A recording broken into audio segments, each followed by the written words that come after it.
Hello everyone, welcome to my channel Creative Ishita. So before seeing the video, please like, share, subscribe and hit the bell icon for latest update. तो आज हम करने जा रहे हैं types of chemical reaction. तो हमने class 9 में पढ़ा होगा कि जो केमिकल रिएक्शन क्या होता है, जब मतलब कि जो एटम्स है, एक एटम्स चेंज नहीं होते, ना जो एटम्स है वो गायब होते। तो जो एक्चुअली जो केमिकल रिएक्शन है वो इन्वॉल्व करता है ब्रेकिंग या making bonds between atoms to produce new substances. तो अब हम इन बॉन्ड्स के बारे में पढ़ा ही होगा, मतलब इस बॉन्ड के बारे में हम पढ़ेंगे चैप्टर 3 और 4 में। ठीक है, तो वो स्टार्ट करते हैं कॉम्बिनेशन रिएक्शन।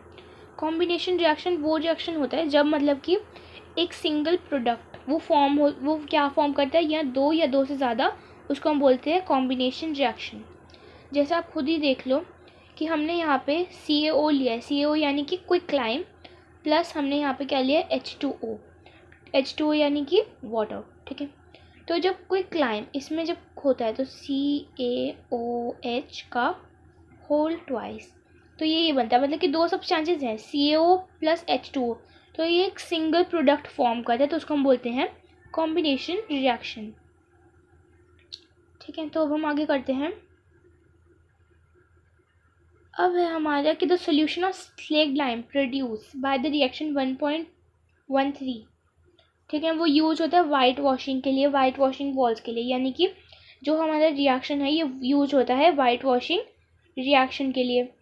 जो कैल्शियम हाइड्रोक्साइड है वो रिएक्ट करता है slowly with carbon dioxide in air, कि वो फॉर्म करे thin layer of calcium carbonate on the walls. तो मतलब कि जो आपने वॉल्स देखी होगी तो उसके ऊपर क्या लगा होता है, कैल्शियम स्लेक्ड लाइम का सोल्यूशन लगा होता है।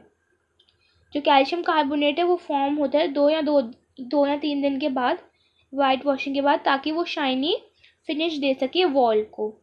It is interesting to note that the chemical formula for marble is CaCO3। तो मतलब पेपर में आ सकता है CaCO3 क्या होता है, वो होता है हमारा मार्बल का। ठीक है, चलिए अब हम डिस्कस करते हैं कुछ और केमिकल रिएक्शन, जैसे कि बर्निंग ऑफ कोल हो गया, C+O2 क्या देता है हमें CO2, 2H2 प्लस O2 क्या देता है हमें 2H2। ठीक है, सिंपल लैंग्वेज में हम ये बोल सकते हैं जब दो या दो से ज़्यादा प्रोडक्ट रिएक्ट करते हैं और जो रिएक्शन है वो सिंगल होता है तो उसको बोलते हैं हम कॉम्बिनेशन रिएक्शन। ठीक है, तो बस यही हमको एग्जांपल दिए हुए हैं, तो आप ये कर सकते हैं कि जैसे कि फूड भी ब्रोकन डाउन होते हैं, जैसे राइस, पोटैटोज, ब्रेड, इसमें कार्बोहाइड्रेट्स होता है, मतलब कि ये जो ये सारी चीज़ें होती हैं, ये जो मतलब टूटती है तो कार्बोहाइड्रेट देती है सिंगल प्रोडक्ट्स। ठीक है, कार्बोहाइड्रेट्स होता है वो ग्लूकोज में बनते हैं। ग्लूकोज जो है जो ऑक्सीजन के साथ कंबाइन हो जाती है in the cells of the body, वो प्रोवाइड करती है हमें एनर्जी। तो of this reaction is respiration, तो इसको हम रेस्पिरेशन बोलते हैं। तो आप चैप्टर 6 में पढ़ोगे, चैप्टर 6 नहीं, हम न्यू बुक के अकॉर्डिंग ही कौन सा है, चैप्टर 5 है। ठीक है, तो ये हमको फॉर्मूला दे रखा है। ठीक है, जो डीकम्पोजिशन होता है वेजिटेबल मैटर, वो एक एक्सोथर्मिक रिएक्शन होता है। एक्सोथर्मिक रिएक्शन क्या होता है, जब मतलब ऐसा रिएक्शन जिसमें हीट का एग्जिट होता है। देखो मैं आपको शॉर्ट फॉर्म बताती हूँ। एक्सो यानी कि होता है एग्जिट, एक्सो यानी एग्जिट, और थर्मिक यानी कि हीट। तो मतलब ऐसा रिएक्शन जिसमें हीट का एग्जिट हो रहा है, मतलब हीट बाहर निकल रही है उस रिएक्शन में से, उसको बोलते हैं एक्सोथर्मिक। और एंडोथर्मिक रिएक्शन मतलब एंडो मतलब कि इन होता है, तो जिसमें हीट का इन्वॉल्वेशन होता है, हीट का जिसमें इन्वॉल्वेशन होता है उसको हम क्या बोलते हैं, एंडोथर्मिक रिएक्शन। देखो कुछ बच्चे कहेंगे कि एंडो मतलब ऐसे हो जाएगा, एक्सो मतलब ऐसे, नहीं, ये होता है फॉर्मेशन ऑफ प्रेसिपिटेट का, और ये होता है इवोल्यूशन ऑफ गैस। तो मतलब कोई भी गैस हो सकती है, चाहे वो हीट हो, चाहे वो कैसी भी वो गैस हो, जैसे चाहे वो H2O, चाहे वो O2 हो। ठीक है, कोई भी गैस।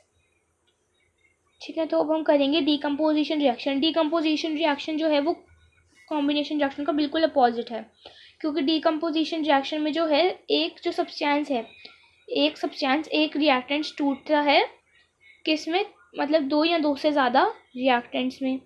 जैसे कि अब आप देख लो फेरस सल्फेट है, तो वो किस में टूट रहा है, फेरिक ऑक्साइड में, SO2 में और SO3 में।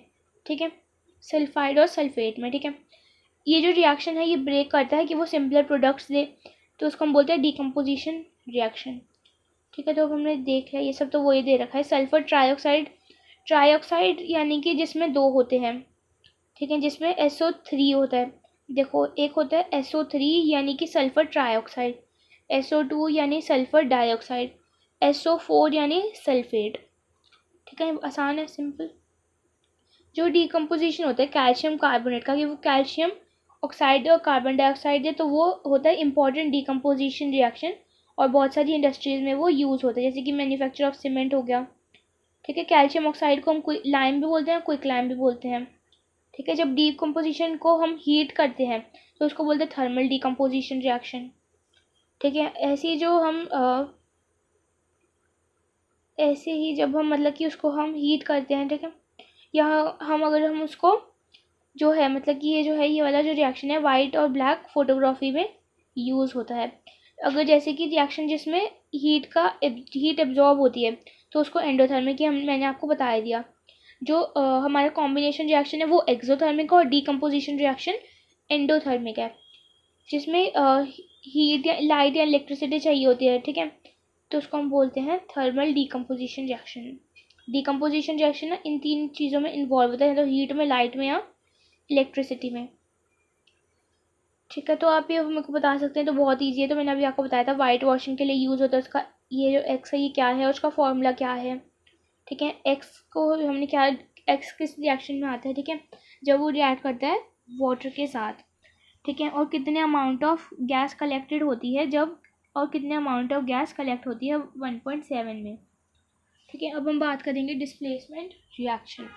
तो डिस्प्लेसमेंट रिएक्शन भी ज़्यादा मतलब मुश्किल नहीं है, डिस्प्लेसमेंट रिएक्शन बहुत आसान है, बट आपको ध्यान से देखना होगा।